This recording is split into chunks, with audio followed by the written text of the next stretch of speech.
सुप्रिया सुळेंना अशोक चव्हाण समजायला वेळ लागेल, त्यांनी बारामती सांभाळावी असा पलटवार अशोक चव्हाणांनी सुप्रिया सुळेंवर केला। सरकारनं श्वेतपत्रिका काढली, त्यात पहिलं नाव अशोक चव्हाणांचं होतं असं म्हणत सुप्रिया सुळेंनी अशोक चव्हाण यांच्यावर टीका केली होती आणि त्यालाच आता उत्तर अशोक चव्हाणांनी हे दिलंय। अशोक चव्हाणांच्या बद्दल माझ्या मनात फक्त प्रेम आणि आदर आहे। जो माणूस आपल्याशी चांगला वागतो ना, त्याचं नेहमी चांगलंच भलं वाटतं। पण मला एक कळत नाही की अशोक चव्हाण भ्रष्टाचारी आहेत का नाही आहेत। गुरुवारी 4 का 4:30 वाजता आणि ते असं म्हणाले की आता मी श्वेतपत्रिका करणार आहे पार्लमेंटमध्ये। म्हणलं कसली श्वेतपत्रिका?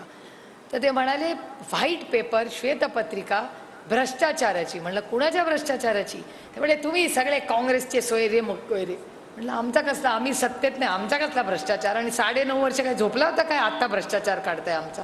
ते म्हणले नाही नाही भ्रष्टाचार भ्रष्टाचार। म्हणलं बरं दाखवा कागद। बघितला कागद, पहिलंच नाव होतं आदर्श घोटाळा। सुप्रिया सुळेंना अजून अशोक चव्हाण समजून घ्यायला फार वेळ लागणार आहे। त्यांनी तिथे बारामती पाहावी, नांदेडकडे लक्ष द्यायची गरज नाही। सुप्रिया सुळेंना अजून अशोक चव्हाण समजून घ्यायला फार वेळ लागणार आहे। त्यांनी तिथे बारामती पाहावी, नांदेडकडे लक्ष द्यायची गरज नाही।